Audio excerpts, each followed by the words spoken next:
오늘 우리에게 주신 하나님의 말씀은 에스겔 29장 1절에서 7절의 말씀입니다. 열째 해 열째 달 12째 날에 여호와의 말씀이 내게 임하여 이르시되, 인자야, 너는 애굽의 바로 왕과 온 애굽으로 얼굴을 향하고 예언을 하라. 너는 말하여 이르기를, 주 여호와께서 이같이 말씀하시되, 애굽의 바로 왕이여, 내가 너를 대적하노라. 너는 자기의 강들 가운데에 누운 큰 악어라. 스스로 이르기를, 나의 이 강은 내 것이라, 내가 나를 위하여 만들었다 하는도다. 내가 갈고리로 내 아가미를 꿰고 너의 강에 고기가 내 비늘에 붙게 하고 내 비늘에 붙은 강의 모든 고기와 함께 너를 너의 강들 가운데에서 끌어내고 너와 너의 강의 모든 고기를 들에 던지리니, 내가 지면에 떨어지고 다시는 거두거나 모으지 못할 것은 내가 너를 들짐승과 공중의 새의 먹이로 주었음이라. 애굽의 모든 주민이 내가 여호와인 줄 알리라. 애굽은 본래 이스라엘 족속에게 갈대 지팡이라. 그들이 너를 손으로 잡은즉 내가 부러져서 그들의 모든 어깨를 찢었고, 그들이 너를 의지한즉 내가 부러져서 그들의 모든 허리가 흔들리게 하였느니라. 아멘. 에스겔 29장부터 32장까지는 애굽에 대한 하나님의 심판을 예언하고 있습니다. 그리고 함께 읽은 오늘 말씀을 통해 우리는 두 가지 교훈을 얻을 수 있습니다. 첫 번째로는 하나님은 죄를 범한 모든 이들에게 정말 다양한 방법으로 경고하신다라는 것입니다. 성경 전체의 내용의 핵심은 하나님 나라 백성을 향한 하나님의 끝없는 사랑일 것입니다. 하지만 세상 만물을 창조하신 하나님은 택한 민족만을, 그 백성만을 사랑하시지는 않습니다. 하나님은 세상 모든 사람, 모든 민족을 사랑하십니다. 그래서 그들이 옳은 길로 갈 때면 기뻐하시지만 혹여 잘못된 길로 향할 땐 돌이키기 위하여 책망하십니다. 오늘 말씀 에스겔의 입술을 통하여서 하나님은 애굽을 책망하십니다. 애굽이 잘못된 길을 가고 있기 때문입니다. 우리가 주목해야 할 것은 애굽에 대한 책망은 비단 오늘 말씀 에스겔의 입술에서만 선포되어진 것이 아니라는 것입니다. 하나님의 책망의 말씀은 이사야에서도, 예레미야, 또 요엘 선지자의 입술에서도 동일하게 선포됩니다. 한 번이 아니라 여러 번, 여러 인물을 통해서 하나님은 애굽에 경고하신 것입니다. 그리고 시간을 거슬러 올라가 보면 더 다양한 방식으로 애굽이 죄를 벌이기를 하나님께서 바라셨다라는 사실을 우리는 기억할 수 있습니다. 가나안 땅에 기근이 들어 아브라함이 애굽으로 내려갔을 때에 하나님은 바로와 그 집에 재앙을 내려서 하나님의 살아계심을 나타내 주셨습니다. 또한 요셉 시절에 하나님은 꿈을 통해 7년의 풍년 또 7년의 흉년이라는 애굽의 앞날을 알려주셨지요. 뿐만 아닙니다. 모세 시절 하나님은 10가지 재앙과 홍해 사건을 통해 누가 세상의 통치자인지를 직접 바로에게 나타내 주셨습니다. 이렇듯 하나님은 다양한 방법과 인물들을 통해서 애굽을 계속해서 책망하셨고 하나님의 살아계심을 나타내 주셨습니다. 그러나 애굽은 어땠습니까? 그러한 하나님의 책망의 때마다 하나님을 인정하지 아니하였죠. 오히려 더욱 적대적인 시선으로 하나님을 대적하려 하였습니다. 그래서 오늘 하나님 2절로 이렇게 말씀하시죠. 그래 바로여, 내가 나를 대적한다고? 그렇다면 나도 너를 대적하겠다. 다시 한번 선포를 하고 있는 것입니다. 하나님과 바로의 싸움, 누가 이기겠습니까? 불보듯 뻔한 결말이지요. 계란으로 바위를 쳐봐야 계란은 산산조각 날 것입니다. 이런 하나님의 말씀 앞에 바로와 애굽이 취해야 할 자세는 사실 돌이킴이었습니다. 그러나 안타깝게도 애굽은 그렇게 하지 못했습니다. 그러므로 하나님의 심판을 받습니다. 우리가 살아가는 현실도 이와 마찬가지인 것 같습니다.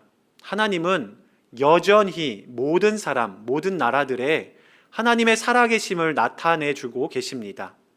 때론 이적으로, 때론 재앙으로, 때론 인물들로 이렇게 나타내 주시죠. 안타까운 것은 모든 사람들이 그 하나님의 살아계심을 눈으로 목격하고도 또 삶에서 직접 체험했을지라도 애국과 또 바로와 같이 하나님께 돌이키지 않는다라는 것에 있습니다. 그래서요, 여기에 우리의 기도가 멈출 수 없는 이유가 있는 것이지요.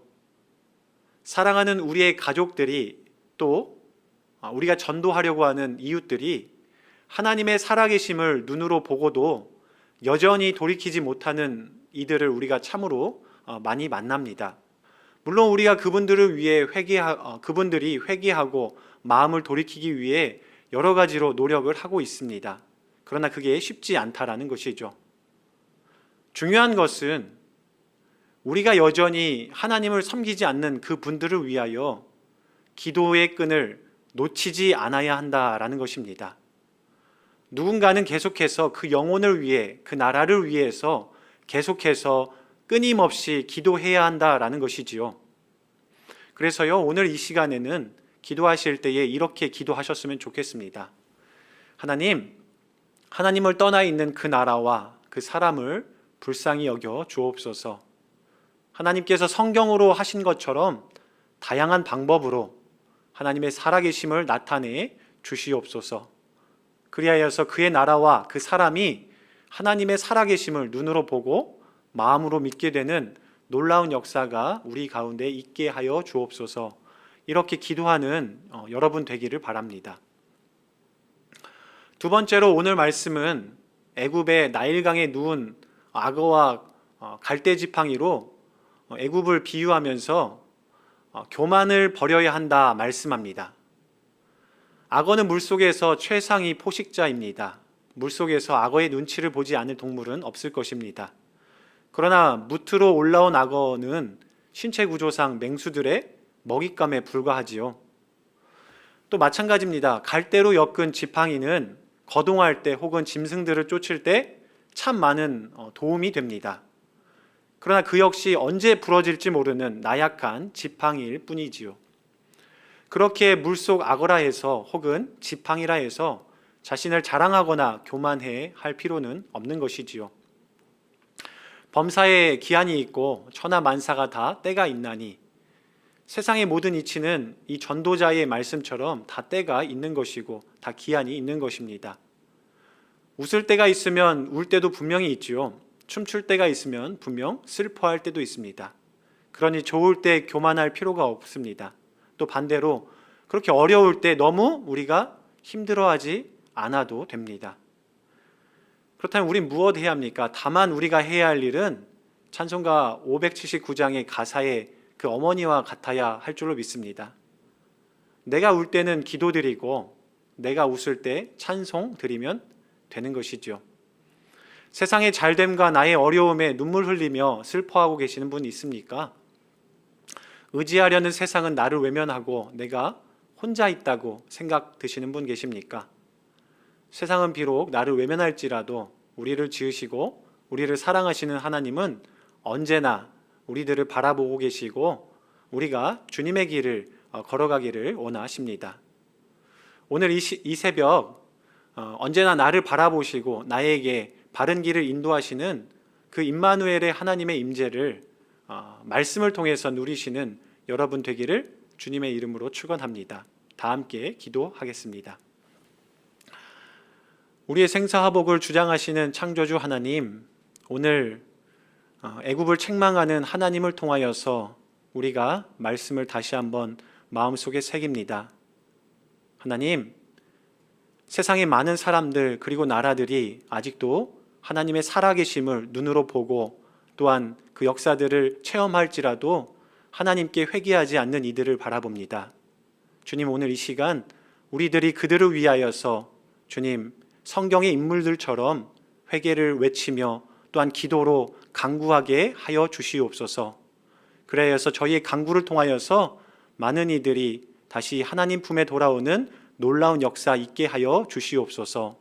또한 애굽의 그 교만함을 꺾어버리시고 또한 교만함에 대해서 질책하시는 하나님의 모습을 바라봅니다. 주님, 저희들의 모습이 애굽과 같지 않게 도와주시고 특별히 교만하지도 않지만 또한 어려운 일에 그리 크게 슬퍼하지 않는 저희들 되게 하여 주시옵소서. 모든 것이 하나님 손에 달려있음을 의지하며 주님께 감사와 찬양과 영광만을 돌리는 귀한 저희들 될 수 있도록 이날 허락하여 주시옵소서.